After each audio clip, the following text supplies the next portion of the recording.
साक्षी ने लेफ्टिनेंट बनकर बढ़ाया क्षेत्र का मान। ऋतुराज पांडे। इरादे नेक हो तो सपने भी साकार होते हैं। चकिया अनुमंडल स्थित माधोपुर गोविंद गांव के सामान्य परिवार की बेटी साक्षी ने इसे चरितार्थ कर दिखाया है। साक्षी ने भारतीय थल सेना में लेफ्टिनेंट बनकर गांव और समाज का नाम रोशन किया है। उसने अपनी कड़ी मेहनत और अनुशासन के बल पर CDS परीक्षा में सफलता प्राप्त की है। ये उसका तीसरा प्रयास था। साक्षी अपनी सफलता का श्रेय माता पुष्पा देवी एवं पिता नवल किशोर प्रसाद को देती हैं। साक्षी के पिता नवल किशोर प्रसाद भारतीय सेना में वारंट ऑफिसर के पद पर कार्यरत हैं। लेफ्टिनेंट साक्षी ने छात्र छात्राओं को ये संदेश दिया कि शिक्षा से बढ़कर दूसरी कोई स्वर्णिम वस्तु दुनिया में नहीं है। उसने सीमित संसाधनों में लक्ष्य प्राप्त कर ग्रामीण परिवेश के छात्रों में एक नजीर पेश की है। शुक्रवार को लेफ्टिनेंट साक्षी का स्वागत चकिया रेलवे स्टेशन पर बैंड बाजे के साथ किया गया, जिसमें उसके माता पिता व सैकड़ों की संख्या में ग्रामवासी मौजूद थे। साक्षी की सफलता पर भाजपा नेता ऋतुराज पांडे उसके घर जाकर साक्षी और उसके माता पिता से मुलाकात की। भाजपा नेता ऋतुराज पांडे ने साक्षी को चादर उड़ाकर सम्मानित किया। साथ में मौके पर पूर्व सरपंच भारत भूषण सिंह, शिक्षाविद सत्यम वत्स, विकास कुमार मदन बैठा, लोकेश यादव, श्याम बाबू सिंह, राम बाबू शाह, सोनू कुमार आदि ने उसे बधाई देते हुए उसके उज्जवल भविष्य की कामना की।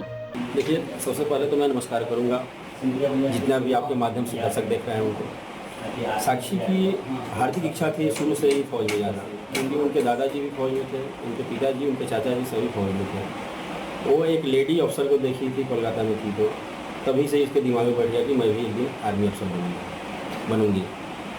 मैं इसको मना किया कि बहुत टफ है बेटा, इस क्षेत्र में जाओ, सिविल क्षेत्र में जाओ। बट ये बोली कि पापा हमको। प्राथमिक शिक्षा इसका कहाँ से? प्राथमिक शिक्षा इसका सेंट्रल स्कूल रांची से शुरू हुई थी। फिर आगे फिर कोलकाता पढ़ी, फिर दिल्ली यूनिवर्सिटी से ग्रेजुएशन की, LLB भी कर रही थी, बट बीच में इसका सिलेक्शन हो गया, इसलिए LLB पूरा नहीं कर पाई।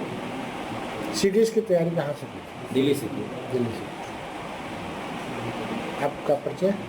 मैं नवल किशोर प्रसाद, माधोपुर गोविंद, कल्याणपुर ब्लॉक से बिलोंग करता हूँ। देखिए, सबसे पहले तो मैं साक्षी जी को नमस्ते भी करूंगा, और जिस तरह से ये अपने राष्ट्र के लिए, भारत के लिए इनका योगदान अभी होने वाला है, उसके लिए मैं इनको सैल्यूट भी करूंगा।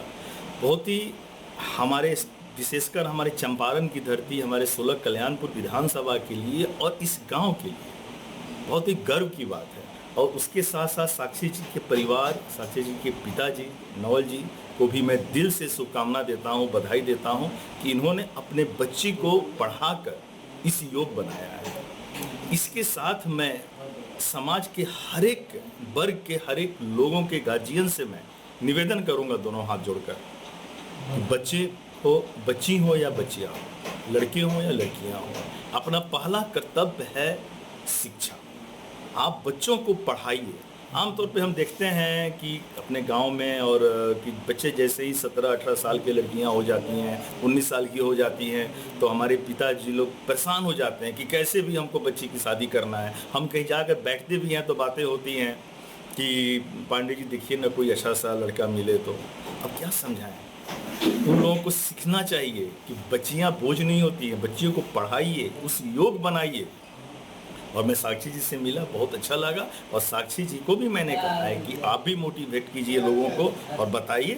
और अपने चंपारण के जितने हमारे लोग हैं, हमारे इस गांव के लोग हैं, सभी को मैं चाहूँगा और निवेदन भी करूँगा कि साक्षी जी से कुछ ना कुछ सीखें, नवल जी से कुछ ना कुछ सीखें और अपने बच्चों को पढ़ाएं, क्योंकि जब बनेगा शिक्षित समाज तब होगा विकसित राष्ट्र। यानी शिक्षा का होना बहुत जरूरी है।